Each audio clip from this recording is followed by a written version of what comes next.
Yeah, the GOAT.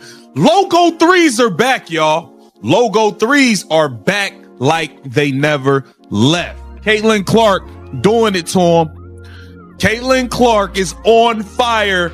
Day 3 of Team USA camp. The girl couldn't miss. It was like throwing a rock in the ocean for Caitlin Clark. Day 3 of Team USA camp. The best. Right. So here's the bombshell.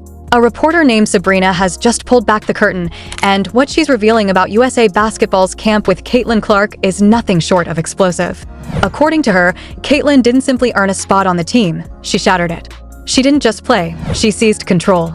From the moment she stepped onto that court, it was as if the entire hierarchy of women's basketball collapsed in real time. Team USA practices, once predictable and orderly, morphed into something charged, raw, and almost unbearable. Even for veterans who've spent decades in the sport. Imagine this. Caitlin Clark enters quietly, no cameras, no cheering crowds, no pomp. And then, within moments, the air itself seems to bend around her presence. The energy shifts. The veteran players glance at one another in disbelief. Established roles, assumed powers, unwritten pecking orders, all topple like a deck of cards. By the final day, someone didn't just leave the gym. They walked away from the entire camp. Not because of an injury, not because they were cut, but because the game itself had declared its allegiance, and it wasn't theirs.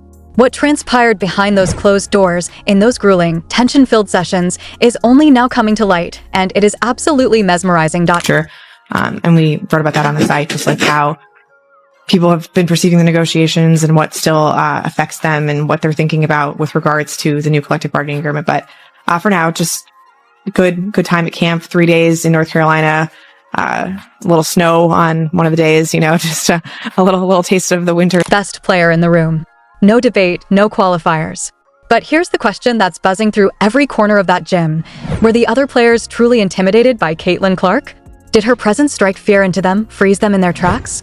Or was it something deeper, more unsettling, a raw, unfiltered realization that they simply weren't ready for this level of brilliance? Because make no mistake, there's a world of difference between fearing someone's reputation and confronting the full, undeniable force of their talent up close. And in that room, with every pass, every move, every decision Caitlin made, the truth hit like a lightning bolt. Some players weren't just challenged, they were blindsided. Every second on the court was a test, and not everyone was equipped to survive it. Not playing with Aaliyah Boston, some of the bigs didn't know what to do with their passes. Like, there was one time where she passed it to Hamby, and Hamby, brought the ball down. It's like, you can't do that. Like, this is not... You have to keep it up, right? Straight up, right. Just, not expecting, where that was coming. But FIBA, naturally, just a lot more physical than other levels of basketball, even more physical than the WNBA, which is, something to be said considering all the conversations we had about that level of physicality during this 2025 season.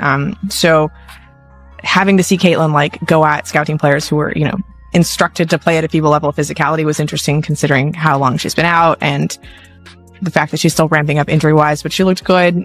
She was just so happy to be there and was individually telling media members how nice it was just talk to them again and that she was just part of the basketball process, even if that includes all of these other responses. Let's pull back the curtain on what truly unfolded at Team USA's training camp, because this was far more than a routine practice. Eyewitnesses, players, and insiders all agree Caitlin Clark didn't just participate. She seized control.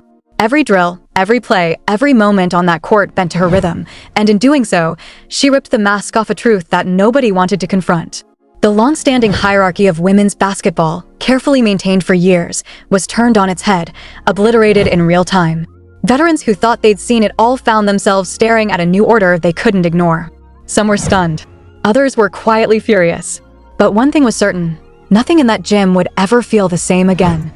And everyone present knew they had just witnessed a seismic shift that would ripple through the sport for years to come.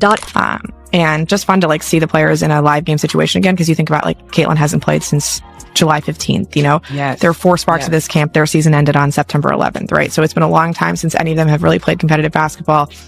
You saw some situations where Caitlin's stuck guarding Kelsey and Kelsey's, knocking her off the ball and Caitlin gets called for a foul and she starts yelling at the refs she's grabbing me, and all of the coaches from WNBA teams who are sitting there watching are just cracking up.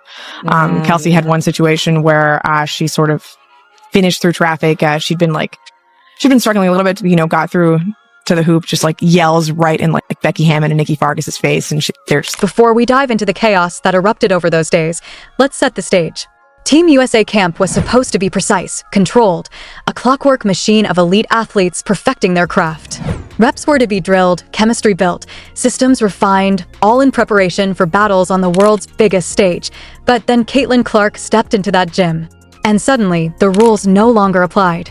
Not because she demanded it, not because she sought the spotlight, but because her presence carried a force you could feel in your bones. The energy in the room shifted. Every drill, every pass, every glance pivoted toward her. Conversations halted mid-sentence when she touched the ball. Repetitions that once felt routine suddenly bore the weight of significance, as if each moment had been rewritten around her. This wasn't ego. This wasn't theatrics. This was raw, undeniable impact. The kind only truly extraordinary athletes can summon simply by existing. About just Caitlin Clark being back on the court, you also got a quote out of Sue Bird about her being impressed with Caitlin just being engaged while she was out and getting back to being able to play. A little bit about what Caitlin looked like on the court, how much fun she was having, how important it was. And then someone else, Angel Reese on the other side, talking about Chicago. That was the article I was not expecting. Yeah, so we'll start with Caitlin. Obviously, she suffered just a bevy of injuries in her sophomore season, played her last game on July 15th, even before All-Star Weekend. This was her first real 5-on-5 action since that injury with the fever, and it was a combination of like USA players going against USA players, and then also USA players going against the scout team, which was just like players from small colleges all across North Carolina and sort of helping out with that scout team. Reporter Sabrina has just peeled back the curtain on what truly went down at this camp, and the details are nothing short of jaw-dropping. According to her, Caitlin Clark didn't just secure a spot on the roster, she claimed it with authority, proving beyond any doubt that she belongs at the very pinnacle of international basketball. And here's the part that shocked everyone, the coaches, the seasoned veterans, even the cameras capturing the action. Nobody anticipated what would happen on that final day. Caitlin didn't simply participate. She took control. Every drill, every possession, every decision on the court bent to her will. And someone in that gym couldn't watch it unfold without breaking. Then there's Paige Bueckers. She was there, eyes wide, taking it all in, and she saw what others might have missed. The pace of the practice transformed the second Caitlin ran the offense. Player spacing tightened to perfection. Passes zipped across the court with surgical precision. Teammates who had seemed disconnected snapped to attention. Coaches who had been passively observing now leaned in, scribbling notes frantically. It was as if someone had flipped a switch and elevated the entire operation to a level no one had ever experienced. Paige, sharp and instinctive as ever, recognized it immediately. This wasn't a skilled guard executing routine duties. This was someone operating in a realm entirely separate from the rest of the gym, a force the camp simply wasn't prepared for. Healthy, the three-point shot is back, the logo threes are back, and what I really liked about that second one is that was going right. A lot of Caitlin Clark's threes are coming on a snatch back, going backwards, or to the left, or her going left. You know, she liked to go left to shoot her three. So the fact that even though it was a catch and shoot, she was still going on the right side and she caught it and knocked it down. That's a good sign. And now, this is where the story takes a sharp turn. Angel Reese, another star of the camp, was running the same drills, scrimmages, and plays, but what she felt was nothing like Paige's experience. It wasn't anger at first. That would have been simple, manageable. No, it was something far more corrosive, irrelevance. While Caitlin dictated the rhythm of every possession, controlled the tempo, and orchestrated the flow of the entire offense, Angel slowly began to vanish from the game's heartbeat. Not because she lacked skill, not because she wasn't deserving, but because the pulse of the court no longer moved through her. Passes skipped past her, offensive sets bypassed her strengths, and momentum surged around her like she didn't exist. Every huddle, every breakdown, every sideline conversation, Caitlin was the center of it all. And Angel felt it, each subtle shift in energy reflected in her body, mounting a quiet storm of frustration. Then came the scrimmage that would expose the truth. No cameras, no fans, just elite athletes and raw pride. And in that moment, the full scale of the week's transformation hit. Caitlin ran the point guard role with surgical precision. Paige moved with flawless timing. The ball danced from player to player like a perfectly tuned engine. It was a symphony of basketball, beautiful, terrifying, unstoppable. Angel fought to reclaim space, pushing harder, playing more aggressively, letting her emotions spill onto the court. But the game had moved beyond her. It accelerated, sharpened, and flowed exactly as Caitlin dictated. Play by play, Angel faded from the rhythm, not benched, not pulled, erased.